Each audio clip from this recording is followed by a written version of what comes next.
What's up, guys? How are you all doing? I am out once again at, can you believe it, hole one at North Park. I actually have a dog named Radar in the background. And Radar is owned by a guy I just met named Derek. I'm going to pop briefly into the frame. Hey, this guy's 6'6", and he throws around 400 feet, but he has insane athletic instincts. From baseball, he braces well, and he's going to bomb the disc as soon as we work a little bit together. So stay tuned for that. I got some storytelling to do. Cool. Yeah. So if you have seen the docuseries, or even if you haven't seen the docuseries, you might know that this hole has quite a past for me. I moved to Seattle in 2007, and right away I just gravitated to this hole. I wasn't sure why. It was kind of the perfect shot. If you look downrange, there's a tree directly in front of the camera, directly in line with basically the left side of the tee pad. That tree is I'm told, about 180 to 190 feet away. And then it begins a gradual rise up for another roughly 130 feet with an incline of about 15 feet, I'd imagine, up to the basket. And it's deceptive. It's one of those holes that doesn't look that far away, but then when you watch a driver just sort of losing energy as it turns and kind of fades back and then lands short of the log, you realize it's actually quite a crush. And when I first started throwing here, the hole was actually about 35, 40 feet closer, and the log didn't exist. And I could reach that basket pretty consistently. But as soon as they moved it up the hill, I couldn't reach it at all to save my life. Through 2007, 2008, 2009, kept working on my form out here, throwing drive after drive. I got totally obsessed with it. If you've seen the docuseries, you know that I saw pro form in 2004 for the first time, and it blew my mind, and I had to understand it. So I worked for years here on this problem, and in 2010, two things happened. One, my form capped out. And the other thing was that I had just enough energy in my throw with a perfect turning to the right shot that would fade out and limply fall into the basket. I could ace the hole, and I did it one time that year. And the next year I got it again, and then I didn't get it for 2 more years, and I got it 2 times in a year. And that kept up all the way until I got to 2020. And in 2020, again from the docuseries, I had a reunion with my good friend Lee. And Lee and I set to work on understanding form again. He actually was light years ahead of me.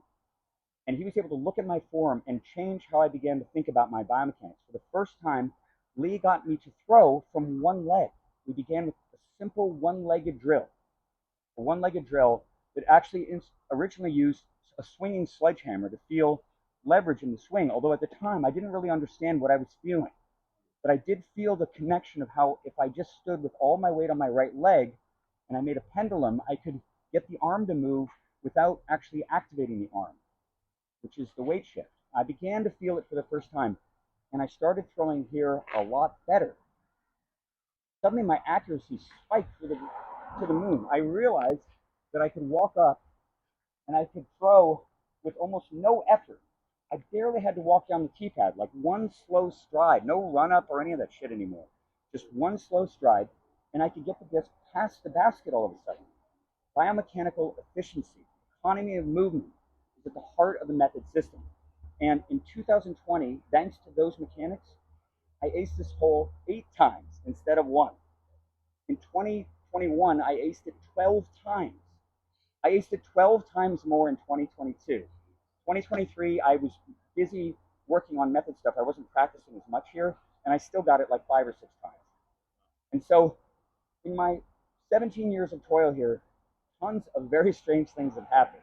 Very coincidental things, very remarkable and rare things. One of those is that I have aced that hole 44 times. One hole, 44 aces. And many of them top loaded actually over the last 3 or 4 years. Another couple of cool things have happened. One of those neat things is that I have never hit a black ace until like a month ago. I came here for 17 years. There's 2 baskets that are off in the woods to the right. You can't see. In 17 years, I never black aced either of them, even though I threw probably 250,000 drives or more. And I finally got it like a month ago, which is nuts. But here's the 2 stories that are the coolest. Got a person walking across. Oh, please go ahead. Thank you. So in my hand, I hold a pair of green shrikes. I don't know when I got these. I think I got them probably around 2020. And That was right when my form was really starting to coalesce, and the strike matched my drive perfectly in terms of energy. And I started just peppering this basket constantly with strikes. To that end, between these two discs, 12 aces, 12 aces, Derek, between two discs. They're all written on the On the same hole. What the hell? One of them has 5, and this disc right here, I'm going to read out the dates on it.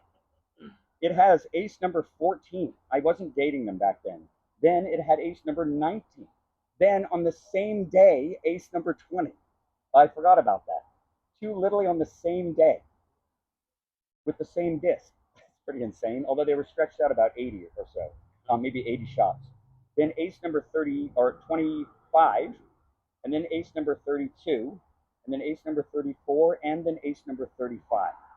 Actually, that was the day that I double aced. 34 and 35 were the 2 aces with the same disc on the same day. This thing is pretty magical, and for a while, I kept throwing it on the hole even after it became so ridiculous, and I regretted it every time I lost it in those woods over there, because it totally blends in, and I had some just hellacious ordeals of walking around in the dark with my phone, like hunting for this disc, because I did not want to leave it at the course. So those 2 guys are exceptional, but honestly, I think these 2 are even more exceptional.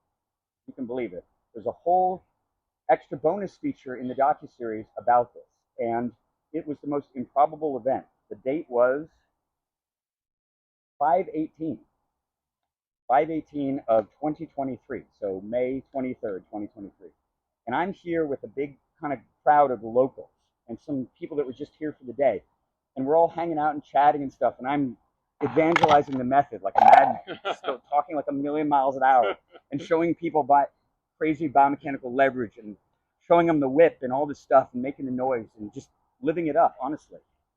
And finally, people are like, just stop talking about form for a bit and throw some discs, you freak. So I throw a couple shots, and then I pick up this disc right here. Drive, step, bang, fling it out there. It is a perfect hyzer flip. It just rises to the right of the tree, tons of energy, flat, fading at the end, dead center in the heart of the chains.